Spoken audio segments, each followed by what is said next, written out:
Okay, let's see if we can't do one more. I'm going to try to keep this short here. If you remember in some of Peyton's videos, I had her taken, these lines are different than her indicator, but they doing something similar. I would have her take the lines and move from here, put the lime one there and the red one there, and it would show her how much she made in that period of time or lost. These lines here are doing something different, but still the lines were reference points. That's all they were. So let's scan for the TSR, and let's go here, TSR scanner. Let's go.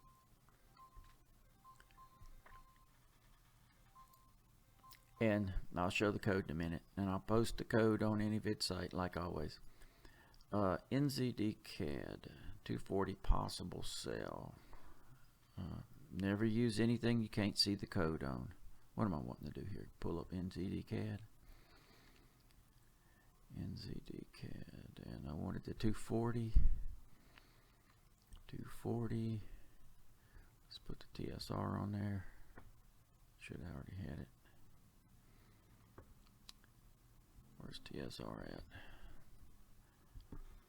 Okay, 89. That's what I was scanning for, the 89.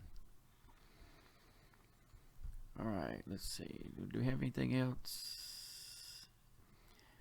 NZD's possible sell. That could be a good one. Alright, let me look at this. Alright, so in Peyton's situation, she would have had that darn thing. She would have had, you know, when she was doing hers, you know, she had had the red line there. I'm not going to go back and get the green line, drag it here. But she would just say, sell here, buy here type thing. Simple. Trading's a whole lot more harder than that. This is only like one part of it. It's like the filter part. Here is that signal that we just scanned for and it just showed us. It printed it in the journal, just like before all the others. All right, so let's go to the daily.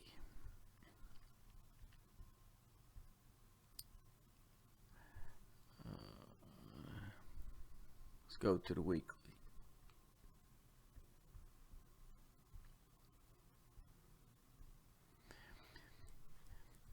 For me, this is my way of looking at things.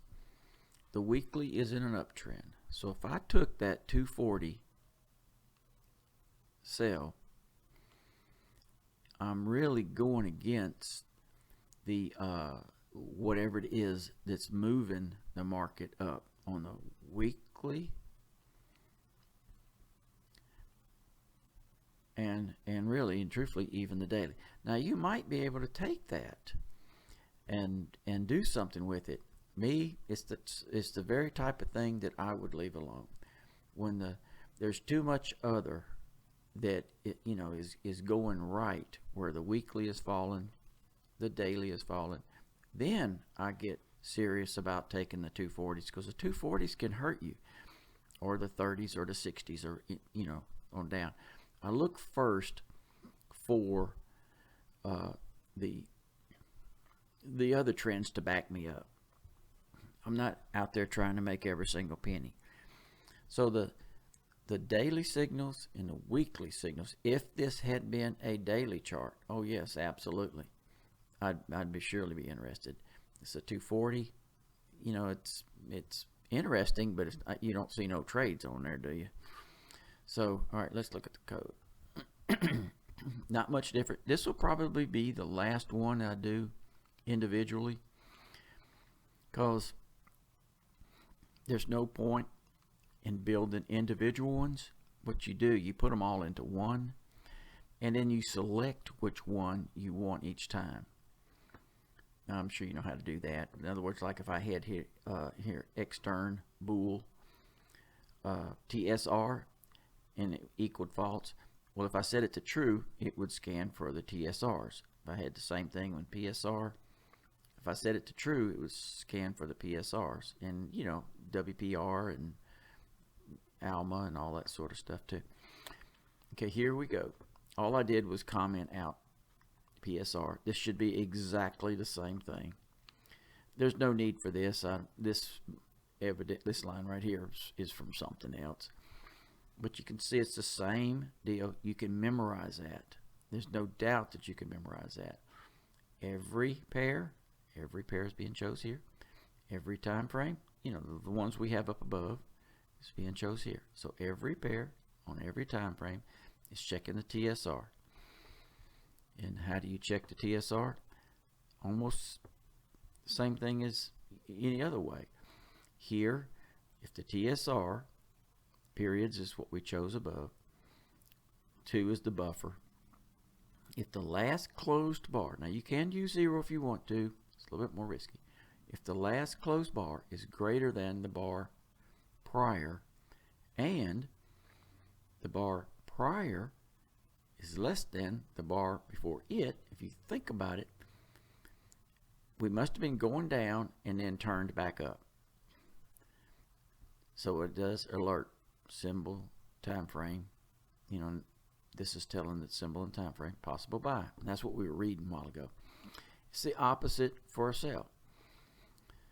That's all the code. Now I left the PSR in here this time because what I'm fixing to do is fixing to start going through there and make it selectable. So let's get back. So all that code was doing was looking and saying, okay, if this bar, which is the completed bar, it looks like there's 2 there, and there is 2 there, but if you think about it, this bar right here is not completed yet. There's still time on it. So it's saying if this bar is less than the one prior, and it must be because it's red, and this bar was greater than the one prior to it, then it must have changed direction. The TSR, especially when you get to higher periods, it can kind of flatten out on you, and you might not have it might get a little squirrely, but that's just the nature of higher, you know, larger periods. It's just going to do that sometimes. Let's go here and see here. Even I still have the PSR down here. The PSR, remember it, in my mind anyway, until PSR says it's not an uptrend, it's an uptrend, and those lines are blue, so at least PSR is agreeing. And that 1 down there, that's just 1.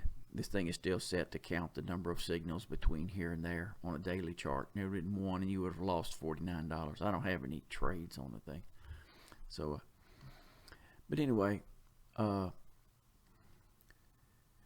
post the code there on enivid site, earn4x.com, and we can go from there. But that's enough of this.